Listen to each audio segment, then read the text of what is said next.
Hello students, कैसे हैं आप लोग? आई होप अच्छे हैं, घर पे हैं, सेफ हैं। कुछ बात बोलने से पहले सबसे पहले मैं आपको कॉन्ग्रेचुलेशन देना चाहूँगा, क्योंकि आप क्लास 10th को बहुत अच्छे तरीके से पास किए और आई होप आपका नंबर बहुत अच्छा बना होगा। जिसका नंबर कम बना है तो डिमोटिवेट होने की कोई आवश्यकता नहीं है। अभी तो आप सेमीफाइनल खेले हो, अभी आपका फाइनल मैच क्लास 12th का बाकी है, तो उसके लिए अब लग जाओ। अगर थोड़े बहुत नंबर्स कम हैं तो कोई दिक्कत नहीं है, उसको आगे बढ़ाओ और उस कम नंबर को, अब जो भी आपका कम नंबर की वजह से इमेज बन पाया आपके स्कूल में, आपके दोस्तों के बीच में, उस इमेज को बदलने का समय आ गया है।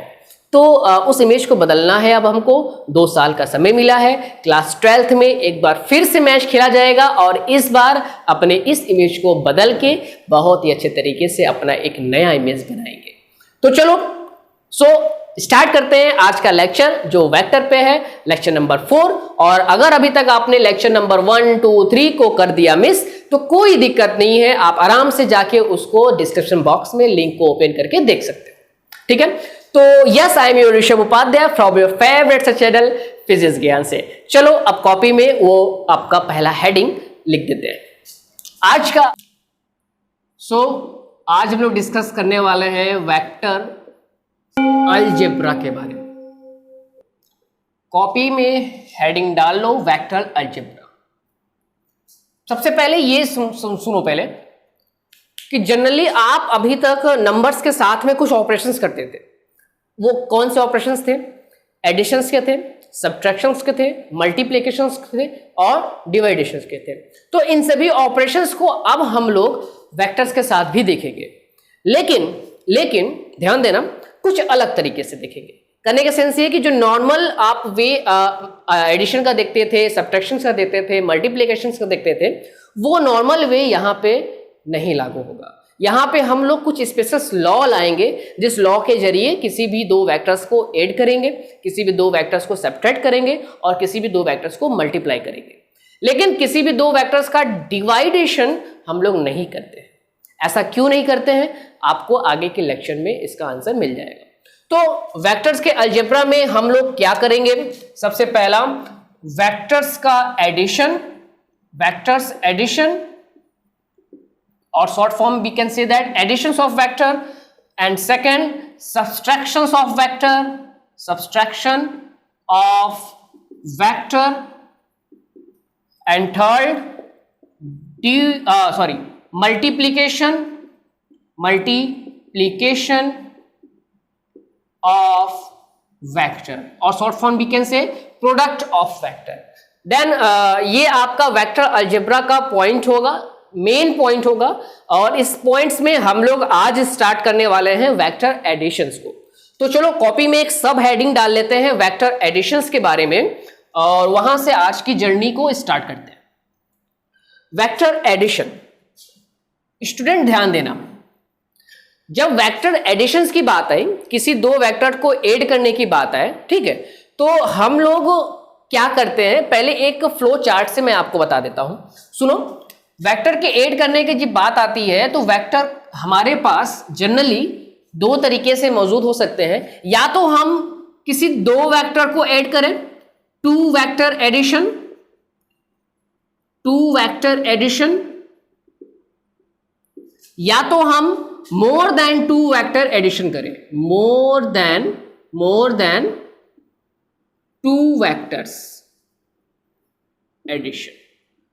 दैट इज स्टूडेंट, अगर हम 2 वेक्टर्स को ऐड करते हैं तो उनके लिए भी मेरे पास रूल होंगे, और अगर 2 वेक्टर्स से ज्यादा वेक्टर हो जाए तो वो रूल थोड़ा सा चेंज हो जाएगा। मतलब कि वहां पे थोड़ा सा एक नया रूल आ जाएगा। क्या आ जाएगा मैं दिखा रहा हूं। देखो, जब हम 2 वेक्टर्स का एडिशन देखते हैं तो 2 वेक्टर्स के एडिशंस को भी, ध्यान देना, मैंने 2 कैटेगरी में डिवाइड कर दिया है। कौन कौन सी कैटेगरी में? अब जिस 2 वेक्टर्स को हम ऐड कर रहे हैं, वो वेक्टर हमारे पास कोलिनियर हो सकता है या तो कोलिनियर नहीं होगा। कोलिनियर क्या होता है, अगर आप इसको नहीं जानते हो तो लेक्चर नंबर 3, अभी जस्ट लेक्चर नंबर 3 में मैंने तुमको कोलिनियर्स के बारे में कॉन्सेप्ट सिखाया है, तो वहां पे जाके आप कोलिनियर की बातों को जान सकते हो। तो हम किसी 2 वेक्टर को अगर ऐड करें और वो जो 2 वेक्टर ऐड कर रहे हैं वो अगर कोलिनियर हुआ, मतलब addition of two collinear vectors, ठीक है। ये पहला कैटेगरी ऐड करने का हो जाएगा, मतलब कि इसके लिए हम लोग जनरली कोई लॉ नहीं लगा पाते हैं, लेकिन उसी लॉ को थोड़ा सा हम आसान तरीके से इसके ऊपर अप्लाई कर सकते हैं। मैं इस चीज को एक्सप्लेन करूंगा, बिल्कुल घबराओ मत कि दो वेक्टर्स अगर कोलिनियर है तो उनको ऐड कैसे किया जाता है। मैं इस चीज को बहुत इजी वे में तुमको एक्सप्लेन करूंगा, घबराना नहीं है। अभी ये दूसरा जो कैटेगरी हो गया दो वेक्टर्स के एडिशन का, वो ये है कि when vectors inclined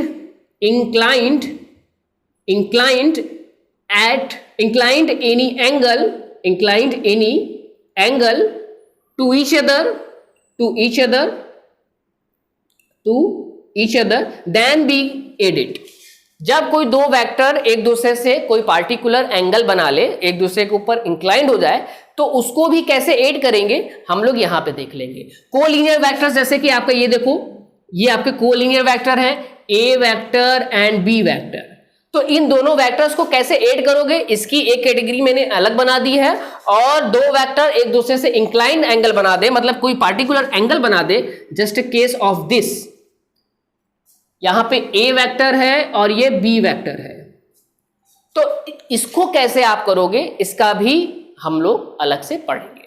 तो ये दो कैटेगरी हो गया दो वेक्टर्स को ऐड करने का। पहले कैटेगरी में कोलिनियर वाले कैटेगरी देखा, और दूसरे कैटेगरी में हम लोगों ने किसी भी पार्टिकुलर एंगल पे वेक्टर्स का एडिशन देखेंगे, ठीक है। अब ये जो दो किसी भी पार्टिकुलर एंगल पे एडिशन है, वो भी दो कैटेगरी में होता है, ध्यान देना। ये अगर किसी पार्टिकुलर एंगल पे आप इसको देख पा रहे हो ना, ये पार्टिकुलर एंगल पे दोनों वेक्टर एक दूसरे से फॉर्म कर रहे हैं या एक दूसरे से एंगल बना रहे हैं, तो इनका भी कैटेगरी दो हम लोग डिवाइड कर देते हैं, इनको भी एडिशन दो तरीके से पढ़ते हैं। वो क्या होता है मैं आपको दिखा रहा हूं, सुनो। पहली जो कैटेगरी होती है वो आपकी होती है ट्रायंगुलर लॉ की, मतलब कि यहां पे एक लॉ आ जाता है जिस लॉ के अंतर्गत हम लोग किसी दो वेक्टर्स को ऐड करते हैं, और वो लॉ होता है ट्रायंगुलर लॉ। मैं ये सिंबल लिखा हूं, ट्रायंगल का ये सिंबल बना दिया, आप इसको समझ सकते हो कि ये ट्रायंगुलर लॉ, पूरा आप मीनिंग लिखोगे ट्रायंगुलर लॉ। और दूसरा जो लॉ होता है ऐड करने के लिए, वो आपका होता है पैरेललोग्राम लॉ। ये पैरेललोग्राम का मैं सिंबल बना दे रहा हूं, पैरेललोग्राम लॉ, ठीक है। तो इस सिंबल को ध्यान देना, ट्रायंगुलर लॉ और पैरेललोग्राम के सिंबल को ध्यान देना। जिन दो कैटेगरी में हम लोग समझेंगे और जानेंगे कि दो वेक्टर्स कैसे ऐड होंगे। ध्यान देना, कोलिनियर वेक्टर्स का एडिशन मैं आपको अलग बताऊंगा, और दो वेक्टर्स किसी पार्टिकुलर एंगल पे फॉर्म होंगे तो उनको मैं अलग बताऊंगा, ठीक है। अब ये मोर देन टू वेक्टर्स, अगर दो वेक्टर्स से ज्यादा वेक्टर्स आपके पास हो जाए, आपके पास ये आ जाए ए vector, B vector, C vector, तो इस तरीके से आपके पास वेक्टर्स आ जाए, तब यार इसको हम लोग कैसे सॉल्व करेंगे। अब यहां पे क्या हम लोग ट्रायंगुलर लॉ लगाएंगे कि पैरेललोग्राम लॉ लगाएंगे कि कोलिनियर वाला फंडा यूज करेंगे। तो उसके लिए साइंस में थोड़ा सा एक नया लॉ आ जाता है जिसको हम लोग बोलते हैं पॉलीगॉन लॉ। पॉलीगॉन लॉ मतलब यहां पे एक थोड़ा सा हल्का सा एक नया लॉ आ जाएगा जिसको हम लोग पॉलीगॉन लॉ कहते हैं, जिस लॉ के जरिए हम लोग ढेर सारे वेक्टर्स का ऐड कर सकते हैं। तो ये एक छोटा सा फ्लो चार्ट है आपको वो समझने के लिए कि वेक्टर्स का एडिशन हम लोग कैसे पढ़ेंगे, ठीक है। तो इस फ्लो चार्ट को आप लिख चुके होंगे, नहीं लिखे होगे तो मैं हल्का सा हट जा रहा हूं, आप स्क्रीनशॉट लेके रख सकते हो। और अब मैं इसको इरेज करता हूं। देखो, तो स्टार्टिंग हम लोग करेंगे दो वेक्टर्स के एडिशन का, ठीक है। मोर देन टू वेक्टर्स का एडिशन उसके बाद हम लोग पढ़ेंगे। पहले हम लोग स्टार्ट कर लेते हैं दो वेक्टर्स का एडिशन का। चलो अभी देखो, इसको भी इरेज कर देते हैं। अभी देखो, सबसे पहला फंडा, दो वेक्टर्स का एडिशन में मैंने तुम्हें दो कैटेगरी बताई। पहली कैटेगरी हुआ कोलिनियर का, और दूसरा कैटेगरी क्या हुआ, किसी पार्टिकुलर एंगल पे जब वो इंक्लाइंड हो, वो कैटेगरी। अब जो कोलिनियर वाला फंडा है, वो फंडा मैं तुमको डायरेक्ट बताऊंगा तो नहीं समझ में आएगा। मैं जब तुम्हें दो इंक्लाइंड प्लेन वाला, मतलब कि जब दो वेक्टर इंक्लाइंड हो एक दूसरे से, वो फंडा क्लियर हो जाएगा, तब आपको वो वाला फंडा भी अपने आप क्लियर हो जाएगा। मतलब कि आप अपने कॉपी में अब हेडिंग डाल लो, क्या डालना है हेडिंग? सबसे पहला हेडिंग डाल लो triangular law. Triangular law of vector addition. सबसे पहला हेडिंग आप डाल लो अपने कॉपी में, triangular law of vector addition. यहां से हम लोग स्टार्ट करते हैं। ध्यान दो, हमारे पास दो वेक्टर्स थे। पहला वेक्टर्स क्या था? सपोज कर लेते हैं कि ये ए वेक्टर है, और दूसरा वेक्टर कौन था? ये सपोज कर लेते हैं बी वेक्टर है। ये पहले वेक्टर का आपका टेल है, ये पहले वेक्टर का हेड है। इसको T1 और H1 से हम लोग नाम दे देते हैं। ये दूसरे वेक्टर का टेल है, T2 है, और ये उसका हेड है, H2 है। ये दूसरे वेक्टर का हम उसका हेड बोल देते हैं। ये टर्म्स आप जानते भी हो, ठीक है। अब इस चीज में ध्यान देना, ये दोनों वेक्टर एक दूसरे से ज्वाइन हो सकते हैं। ज्वाइन कैसे हो सकते हैं? या तो वो टेल टू टेल ज्वाइंट हो जाए, या तो वो हेड टू हेड ज्वाइंट हो जाए, या तो वो टेल टू हेड हो जाए, या तो वो हेड टू टेल हो जाए। बात समझना ध्यान से। करने का सेंस ये कि आपका ये दोनों वेक्टर ज्वाइन हो सकता है दो तरीके से। पहला तरीका क्या? कि या तो वो टेल टू हेड हो जाए, मतलब कि ये पहले वेक्टर का हेड है और यहीं से आपका दूसरे वेक्टर का टेल हो जाए। ये देखो, ये आपका पहला कैटेगरी हुआ वेक्टर का ज्वाइंट होने का। दूसरा कैटेगरी क्या हुआ वेक्टर का ज्वाइंट होने का? दूसरे कैटेगरी में हम लोग टेल टू टेल ज्वाइन कर सकते हैं, या तो हेड टू हेड ज्वाइन कर सकते हैं। दोनों मतलब एक ही है, टेल टू टेल ज्वाइन करो चाहे हेड टू हेड ज्वाइन करो। ये देखो, यहां पे मैंने टेल टू टेल ज्वाइन किया, हेड दोनों का आपका आपके सामने है। तो दोनों कंडीशन में देखो वेक्टर्स ज्वाइंट हुए, वेक्टर्स ऐड हुए।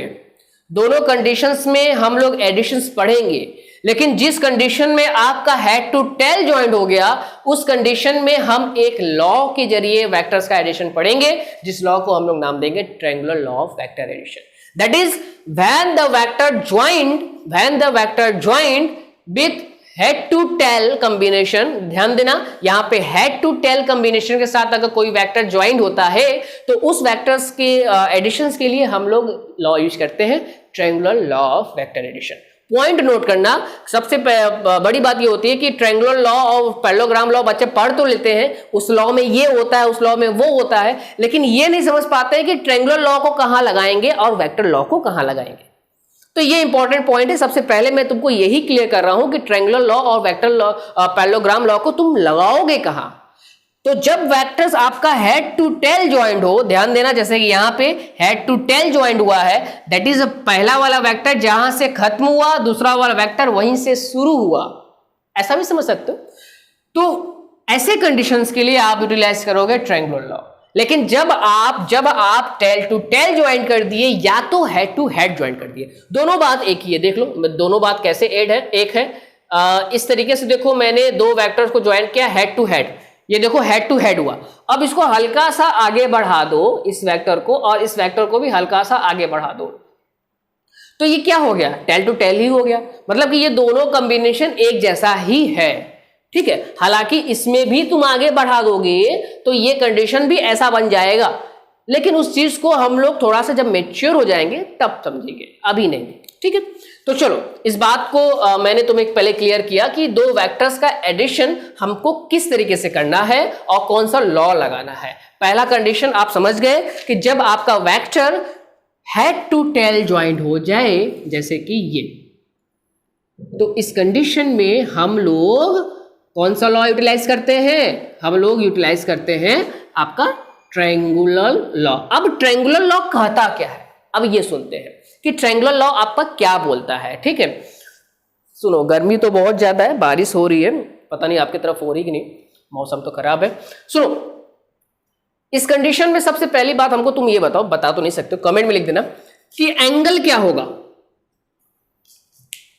ध्यान देना, दो वेक्टर्स के बीच का एंगल कौन सा देखा जाएगा? क्या ये आपका एंगल होगा दो वेक्टर्स के बीच में? तो इसका जवाब है नहीं, ये वेक्टर्स के बीच का एंगल नहीं होगा। इस बात को भी मैंने तुमको डिस्कस किया है अपने प्रीवियस वाले लेक्चर में। इसका एंगल आपका ये होगा, दो वेक्टर्स के बीच का एंगल θ1 होगा, थीटा नहीं होगा। क्यों नहीं होगा जाके लेक्चर में देख लेना, ठीक है। बट हम इसको क्यों बताएं, सुनो, ये काम देगा यहाँ पे अभी काम देगा यहाँ पे तो, और ट्रायंगुलर लॉ में भी और पैरेललोग्राम लॉ में भी काम देगा। सुनना ध्यान से।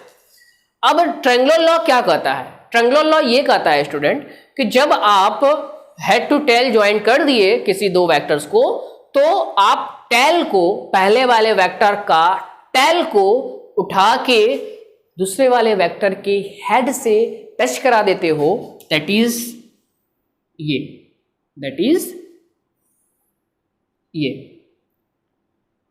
तो इस कंडीशन में जो वेक्टर जाके इसको टच कर रहा है, पहले वाले वेक्टर का टेल से दूसरे वाले वेक्टर के हेड से टच कर रहा है, वो वेक्टर ही आपका बताएगा resultant vector, that is A vector plus B vector. बहुत आसान सा लॉ है ये, बहुत प्यारा सा लॉ है, और इससे आसान लॉ अभी तक फिजिक्स में देखा ही नहीं है। अरे यार इजी है। देखो करने का सेंस ये कि अगर आपके पास ए वेक्टर और बी वेक्टर है, इन दोनों वेक्टर्स को आप ऐड करना चाह रहे हो, तो सिंपल सा फंडा है ट्रायंगुलर लॉ के पास कि आप पहले वाले वेक्टर के टेल को उठा लो और दूसरे वाले वेक्टर को हेड को पकड़ लो, दोनों को टच करा दो। तो जिस वेक्टर से तुम टच कराओगे, क्योंकि यहां पे तुम ये वेक्टर ही यूटिलाइज करोगे टच कराने के लिए, तो जिस वेक्टर से तुम टच कराओगे वो वेक्टर तुम्हें क्या बताएगा? वो वेक्टर आपको बताएगा A vector plus B vector, that is this is an a vector. ये आपका एक वेक्टर ही होगा, और उस वेक्टर को हम लोग बोलते हैं रिजल्टेंट वेक्टर।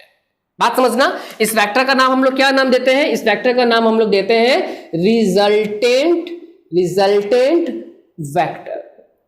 दैट इज वो वेक्टर जो वेक्टर आपका ऐड करने के बाद मिल रहा है, किसी दो वेक्टर्स को ऐड करने के बाद वाला जो वेक्टर मिला, उस वेक्टर को हम लोग रिजल्टेंट वेक्टर बोलेंगे। इस रिजल्टेंट वेक्टर के पास मैग्नीट्यूड तो होगा ही और डायरेक्शन भी होगा, क्योंकि ये वेक्टर क्वांटिटी है। तो ये तो बात तो बच्चों वाली बात है कि इसके पास डायरेक्शन भी है और मैग्नीट्यूड भी है। तो चलो लाइन से हम इसके डायरेक्शंस की बात करते हैं और मैग्नीट्यूड की बात करते हैं। देखो जो आप एरो दिखा रहे हो ना, ये जो एरो ले गए टेल से उठा के ले गए हेड तक, ये एरो आपने नोटेट किया, तो यही इसका तो डायरेक्शन देखा जाएगा। क्योंकि किसी भी वेक्टर में ध्यान दो, अगर ये कोई जनरल वेक्टर है, मान लेते हैं ये पी वेक्टर, ये पी वेक्टर कोई जनरल वेक्टर है, तो इसका जो एरो है, ये एरो ही इसका क्या बताता है? डायरेक्शन बताता है। अरे यार नहीं आया समझ। अरे इसको तो बता चुका हूं मैं बार बार। तो इसका हेड जो है वो आपको इसका डायरेक्शन बताता है, और इसका जो लेंथ होता है, इस वेक्टर का जो लेंथ होगा, आप किसी स्केल से मेजर करो या किसी डिवाइस जो आपके पास है उससे मेजर करो, दैट इज इसका जो लेंथ होगा वो लेंथ ही इसका बताएगा मैग्नीट्यूड। उसका लेंथ ही बताएगा क्या? मैग्नीट्यूड। ये इंपॉर्टेंट बात थी जो लेक्चर नंबर 1 से मैं बताते आ रहा हूं और फिर मैं बता रहा हूं, ठीक है। तो इसी तरीके से यहां पे भी आप अगर इस ट्रायंगुलर लॉ के बेसिस पे इसका टर्म निकालना चाह रहे हो डायरेक्शन और मैग्नीट्यूड का, तो उसमें आप डायरेक्शन तो इजिली देख सकते हो कि जिधर आपका एरो का डायरेक्शन जा रहा है उधर आपका उसका डायरेक्शन होगा। और अगर मैग्नीट्यूड की बात कर दिए, मैं यहां पे इंपॉर्टेंट पॉइंट में लिख भी दे रहा हूं कि अगर आप इसके मैग्नीट्यूड की बात कर दिए, मतलब मैग्नीट्यूड का मतलब क्या कि ए वेक्टर प्लस बी वेक्टर का मैग्नीट्यूड। एक्चुअल में ट्रायंगुलर लॉ में अभी आप मैथमेटिकल एक्सप्रेशन देखोगे, √a² + b² + 2ab cos theta, इस तरीके का इक्वेशन आप देखोगे जिससे आप मैग्नीट्यूड निकाल लोगे। लेकिन ट्रायंगुलर लॉ के पास बहुत इजी सा कॉन्सेप्ट है कि आपको वो लॉ पैरेललोग्राम लॉ अभी मत लगाओ, ट्रायंगुलर लॉ से आप निकाल लो। क्या निकाल लो कि इसका लेंथ मेजर कर लो। किसका लेंथ मेजर कर ले? ए वेक्टर का लेंथ मेजर कर ले और बी वेक्टर के लेंथ मेजर कर ले, और उस वेक्टर के लेंथ को मेजर करने के बाद आप आर वेक्टर के लेंथ को भी मेजर कर लो। जो आर वेक्टर का लेंथ तुम मेजर करोगे वही तुम्हें बता देगा मैग्नीट्यूड। किसका मैग्नीट्यूड? रिजल्टेंट वेक्टर का मैग्नीट्यूड बता देगा। दैट इज जो आर वेक्टर का मैग्नीट्यूड होगा वो आपका क्या होगा? Length of R vector. R vector का जो लेंथ होगा वही उसका मैग्नीट्यूड होगा। कितना प्यारा सा ये आपका लॉ है, बहुत कुछ इसमें दिमाग लगाना ही नहीं है, सब कुछ रखा है, आपको बस उसको देख के बता देना है। तो ये इजी सा ट्रायंगुलर लॉ आपका समझ में आया है। बट अभी ट्रायंगुलर लॉ आपकी कहानी खत्म नहीं हुई है इसकी, अभी इसके आगे क्या है सुनना ध्यान से। देखो ये बात तो मेरे को समझ में आ गया कि किसी भी दो वेक्टर्स को किस तरीके से हम लोग ऐड करेंगे, और पहला कैटेगरी ऐड करने का हम लोग देख रहे हैं हेड टू टेल, और उसमें हम लोग लगा देंगे अपने ट्रायंगुलर लॉ को। ट्रायंगुलर लॉ का स्टेटमेंट क्या है कि जब आप किसी दो वेक्टर को हेड टू टेल ज्वाइन कर रहे हो तो इनिशियल वाले वेक्टर का टेल और फाइनल वाले वेक्टर के हेड में जाके कि कोई तीसरा वाला वेक्टर अगर मिल जाएगा तो वो तीसरा वाला वेक्टर ही तुम्हें रिजल्टेंट बता देगा, जिसकी वैल्यू ए वेक्टर प्लस बी वेक्टर होगी। क्योंकि वो वेक्टर होगा तो उनका मैग्नीट्यूड होगा, और मैग्नीट्यूड कैसे निकालोगे? रिजल्टेंट वेक्टर का लेंथ। जो रिजल्टेंट वेक्टर का लेंथ होगा, स्केल से मेजर करोगे ना, तो रिजल्टेंट वेक्टर का जो लेंथ होगा वही तुम्हें उसका मैग्नीट्यूड बता देगा। ठीक है, लेंथ जो मेजर होगा वो भी कोई स्टैंडर्ड टर्म वाला ही हम लेते हैं। ध्यान देना, क्वेश्चन में भी स्टैंडर्ड टर्म वाले लेंथ का डिटर्मिनेशन कॉन्सेप्ट दे देगा। जैसे कि एक डेमो दिखा दे रहा हूं मैं तुम्हें। देखो क्वेश्चन ये कह देगा कि सपोज कर लो कि ये ए वेक्टर है, ये बी वेक्टर है। ऐसा कोई क्वेश्चन अभी तक स्टूडेंट देखा नहीं होगा, बट मैं तुमको दिखा दे रहा हूं कि ये कोई ए वेक्टर और बी वेक्टर हुआ और ये इनका उनका रिजल्टेंट हुआ। ठीक है, अब मैं तुमसे पूछूं कि रिजल्टेंट वेक्टर का मैग्नीट्यूड क्या होगा, और आपको मैं एक चीज और दे रहा हूं कि you can measure their magnitude by using metre scale and in the metre scale 1 metre तो बहुत बड़ा हो गया, 1 centimetre is taken as a 1 metre. मैं ऐसा बोल दे रहा हूं, ऐसा होता नहीं है, ध्यान देना, ये ऐसा होता नहीं है। ऐसा तुम भी जानते हो कि 1 सेंटीमीटर में आपका 10⁻⁻² मीटर होता है, बट इस क्वेश्चन में मैं ये आपको कह के बोल रहा हूं कि 1 सेंटीमीटर की दूरी को आप 1 मीटर के बराबर ले लो। तो आप अपने स्केल से इसके लेंथ को मेजर किए, और सपोज कर लो कि उसका लेंथ आपका मेजर हुआ सेंटीमीटर में, आपके पास स्केल होगा तो उसका लेंथ मेजर हुआ आपका 5.4 सेंटीमीटर। अब 5.4 सेंटीमीटर को बदल दो मीटर पे। जब आप 5.4 सेंटीमीटर को बदलोगे मीटर में तो 5.4 multiply 10⁻⁻² metre, that is what 540। आप इसको अगर सॉल्व करते हैं, ये देखो डेसिमल से नीचे गया, मैं करके दिखा दे रहा हूं, डेसिमल से नीचे गया, एक आपका ये 10 का पावर भी नीचे आया तो 10 का पावर 2 हो गया, 10 का पावर ओवरऑल 3 हो गया, तो 54 multiply by 10⁻⁻³ metre.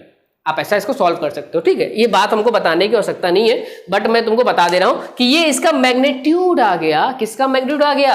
Resultant vector का मैग्नीट्यूड आ गया। कुछ नहीं करना, तो ये तो बच्चों वाली बात है, और ये बच्चों वाला बात ही पहला स्टार्टिंग में आ जाता है अक्सर से। तो चलो एक छोटा सा डेमो मैंने तुमको समझा दिया कि किस तरीके से आप मैग्नीट्यूड के बारे में जजमेंट कर लोगे रिजल्टेंट वेक्टर का। ठीक है, अभी कुछ कमेंट, किस पर कमेंट? ट्रायंगुलर लॉ पे कमेंट। ठीक है, देखो कमेंट्स ऑन ट्रायंगुलर लॉ। सबसे पहला कमेंट तो मैं तुमको बता दिया, अभी जस्ट बताया कि रिजल्टेंट वेक्टर का जो आपका मैग्नीट्यूड होगा वो उसका लेंथ से ही पता चलेगा, लेंथ ऑफ आर वेक्टर। अब दूसरा कमेंट देखो जो इंपॉर्टेंट है, दूसरा कमेंट हल्का सा इंपॉर्टेंट है। ट्रायंगुलर लॉ को हम लोग इक्विलिब्रियम के जरिए भी बता सकते हैं। अगर किसी पार्टिकुलर पॉइंट पे 3 फोर्सेस लग रहे हैं, 3 फोर्सेस, ध्यान देना, तो उन 3 फोर्सेस किस तरीके से लग रहे हैं, उनके बीच में क्या हो रहा है, कुछ भी हो रहा है, अभी तो मैं डिस्कस करूंगा कि क्या हुआ, लेकिन अगर उनके वजह से बॉडी इक्विलिब्रियम में है तो उनके इक्विलिब्रियम के बेसिस पे भी हम ट्रायंगुलर लॉ को एक्सप्लेन कर सकते हैं। दैट इज, करने का सेंस ये कि triangular law explained bye equilibrium concept, जिसमें आपका एक लॉ आता है, लेमीज लॉ। ठीक है, जिसमें आपका एक लॉ आता है लेमीज लॉ। इस लॉ को मैं अभी तुमको बताऊंगा, बट अभी इसको डिस्कस यहां पे हम लोग नहीं करेंगे। लेमीज लॉ को हम लोग 3 फोर्सेस के बेसिस पे हम लोग यहां डिस्कस करेंगे, बट इस चीज को लिख लियोगे, मैं इसको इरेज कर दूं। पहले सुनना, अभी इसको तो मैं नहीं इरेज कर रहा हूं, बस इसको इरेज कर रहा हूं। 2 वेक्टर्स का एडिशन देखा, कैसे किया, कमेंट किया, मैंने समझा। अब 2 वेक्टर्स का ऐड करने का तरीका किस तरीके से है वो मैं जजमेंट करने जा रहा हूं, और किस तरीके से इक्विलिब्रियम के बेसिस पे आप ट्रायंगुलर लॉ को बताओगे। मतलब कि हेडिंग डाल लो लेमीज लॉ। मैं आपको एक लेमीज लॉ का कॉन्सेप्ट यहां पे सिखाने जा रहा हूं, ठीक है। सुनो,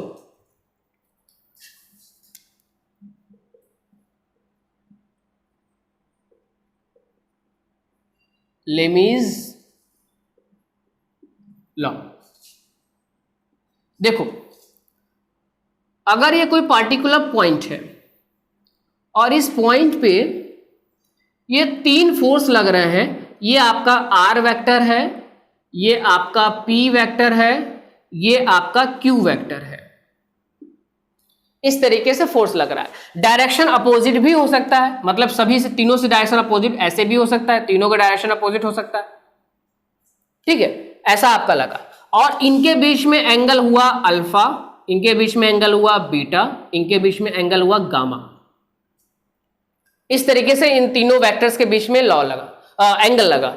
अब अगर ये पार्टिकल इक्विलिब्रियम में है तो लेमीज क्या कहते हैं, ये पार्टिकल अगर इक्विलिब्रियम में है तो लेमीज ये कहते हैं कि उनकी जो मैग्नीट्यूड होगी p वेक्टर अपॉन में sign component of their supplementary angle, मतलब कि उसके जस्ट सामने वाला जो एंगल होगा, उन दोनों वेक्टर्स के बीच का जो सामने वाला एंगल होगा, उस एंगल को हम साइन के साथ लेंगे। जैसे कि p वेक्टर है, p वेक्टर का सामने वाला एंगल क्या है, बीटा, तो ये हम sine beta is just equal to होगा आर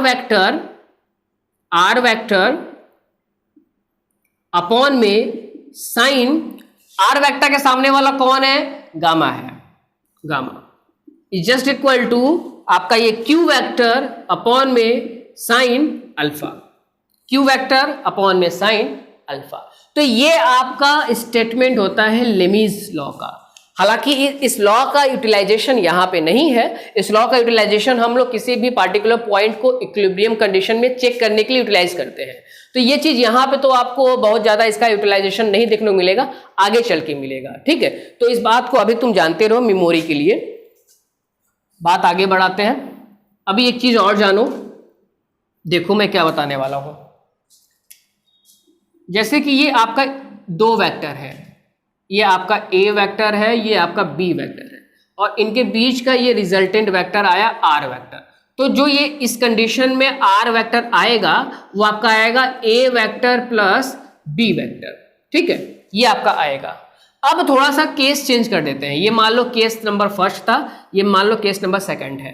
केस नंबर सेकंड में आपको बी वेक्टर को मैंने नीचे कर दिया, ये आपका बी वेक्टर हो गया, ये आपका ए वेक्टर हो गया, और आपका रिजल्टेंट वेक्टर ये गया आर वेक्टर।